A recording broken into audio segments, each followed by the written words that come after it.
pretty sure you guys will just never guess what Hogwarts house I'm in. It's an impossible guess, I know. 1 out of 4 get this right, because the other 3 guess the other houses. Hi friends, it's Liv and welcome back to my channel, or welcome if you're new. If you are, hi, I'm Liv.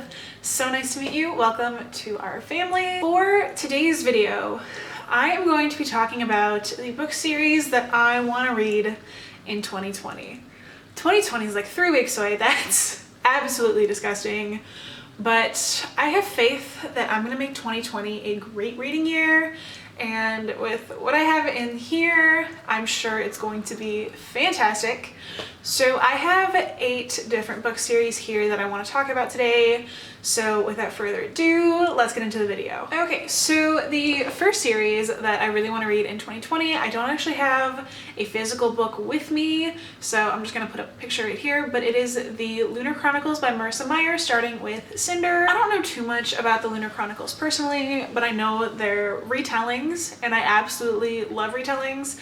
Like, all I really know about Cinder is that it's Cinderella, but I think she's a cyborg, which is awesome to think about. I have owned that book since it first came out when I was like 12. I am now 21, so it is high time that I finally get to Lunar Chronicles. I know so many people love them. Some of my friends are absolutely obsessed with them, and I really want to kind of join in on that hype even years later, you know, better late than never. So Lunar Chronicles is definitely high on my list. And the next series is also by Marissa Meyer, and it is the Renegades Trilogy. I can't believe I've never read this, because it's about superheroes, and that sounds right up my alley. So again, high time that I finally get to read these. All I really know about this book is, besides the obvious fact that it's about superheroes, but it follows our 2 main characters, Nova and Adrian, and I think they're fighting on opposite sides. I'm not 100% sure. This is a book that I'm kind of going into blind because I really just want to be like blown away, and I don't want any like prior expectations of what I think this is really about. So this is going to be a book that I reach for very soon, in January probably. It's so close. January is so close. Like, can you believe we're going into another decade? Like, that blows my mind. Okay, the next series I have here is another one that I don't have a physical copy of, but it is the Six of Crows duology by Leigh Bardugo. If you don't know, Leigh Bardugo's 2 main series of the Grishaverse and the Six of Crows series are being made into a TV show, and I am so excited. Have I finished all of her books?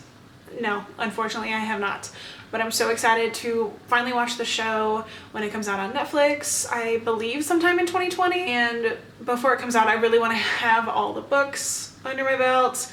So after I finish the original Grisha trilogy, I have 2 more books to go. Then I will definitely be starting Six of Crows because I hear so many people love it. So this book follows an unlikely cast of criminals all together to try to pull off this heist, I believe. And that sounds wonderful. I hear so many people like the main character Kaz. So I'm really excited to meet him and the rest of the gang and finally get to love them as much as I see other people do. So this is another one that I am, again, very excited to get to. And next up is the Dark Artifices trilogy by Cassandra Clare, starting with Lady Midnight, which I have back home. This is a series following the events of The Mortal Instruments, which I have not yet finished, but am currently working on. But it follows our main characters, Emma and Julian, and they're shadow hunters in Los Angeles. I live right outside Los Angeles, so I really want to know where the institute is so I can go take some pictures. But after I read those books, it'd be really cool just kind of like see all the places that this series takes place, maybe visit a few. If you guys want to see a vlog about that, let me know in the comments down below, because that is totally something that I would be up for doing. I am so excited to finally get to read this series. It's been years in the making, but we're finally nearing a spot where we're getting to these new Cassandra Clare releases, and I could not be more excited. Okay, so the next series I have here, I don't have the first book with me, but I have the 3rd book.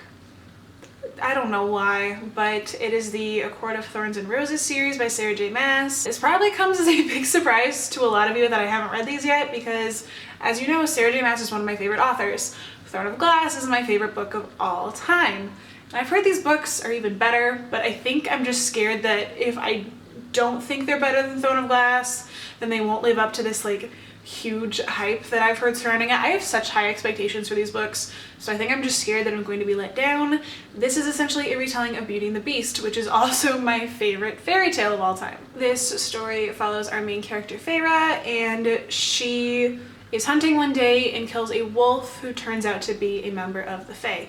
Fae and humans have lived really separated from each other for the longest time, but to kind of compensate for killing the Fae, Feyre has to go and live in the world of the Fae. I know I'll probably love this because it's Beauty and the Beast, but with Fae, and I love high fantasy, love the Fae, so I feel like this is definitely something that I will enjoy. I just need to finally get over that fear, and it will be happening in 2020, mark my words. Okay, so the next series I have here, I've actually completed the first book, which I have right here, but it is Stalking Jack the Ripper by Carrie Maniscalco. This series follows Audrey Rose, and she wants to be a medical examiner, but she lives in like the 1800s England, where that is really frowned upon. Women don't really have that place in society except for in the home and being like socialites. So she takes private lessons with her uncle in his morgue, along with one of his students named Thomas. And this first book follows it's them solving the Jack the Ripper case. I gave this book a 4 out of 5 stars. I absolutely loved it. And I finally need to finish the rest of the books because I have had Hunting Prince Dracula right up there for the longest time, and I finally want to read it. I've put it off for so long, God knows why, but I'm finally gonna finish them. I love the murder mystery aspect of these books, which is I think kind of what I've enjoyed about it the most. So this is definitely a series I will be picking up in 2020. So following again with my love for books featuring the Fae, I have The Cruel Prince by Holly Black. I have never read this, but I know so many people love it. It's so beloved, I feel like, on BookTube. The 3rd book just came out, I have seen, so that's exciting.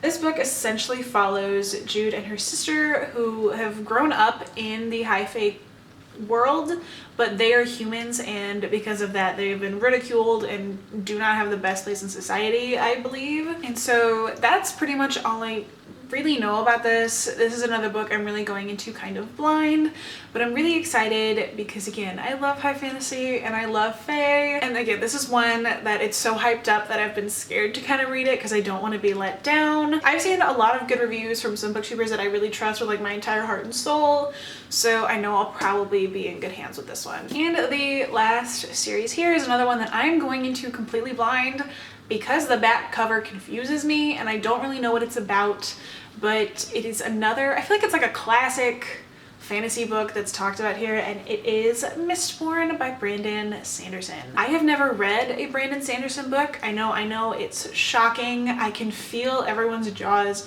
dropping because I am such a fantasy fan, but I've never read a Sanderson book. That is finally going to change because I hear so many great things about his writing. Again, even though I really don't know what this book is about, but it's been on my list for years. It says, can an evil that has ruled for 1,000 years be defeated? I think there's a bunch of the books in this series, and this is kind of like that deep fantasy, high fantasy that I want to read in the depths of winter inside curled up under a blanket. That sounds perfect. I feel like that's the mood when it comes to reading high fantasy books. So I think that's what I'm gonna do with this one. Just gonna curl up, read. I really want to love this book. I really do, because I hear so many people talk about it, and there's a lot of them, and Brandon Sanderson has such a respected name in fantasy, and I feel like that has to be for good reason. So I'm really excited that I'm finally gonna get to pick up one of his works. So there you have it, guys. Those are the 8 series I'm really trying to get through in 2020. I'm really excited to finally read all of these because it looks like I have some really good stuff here, and I hope it's all going to meet my expectations. I have faith. It's gonna be pretty good. If you did enjoy this video, please be sure to give it a big thumbs up. Comment down below if you've read any of these books before, and if so, which series that I mentioned here was your favorite. I really want to know. If you didn't know, I am doing the 12 days of Vlogmas in the 12 days leading up to Christmas Day, and that is starting this Saturday, December 14th. So if you haven't already, be sure to click that subscribe button down below and hit that bell icon to be notified every time I post a new video. It's gonna be 12 days with me, me. We're doing some pretty fun stuff and you don't want to miss out on that. As always, thank you so much for watching and I hope to see you next time. Bye.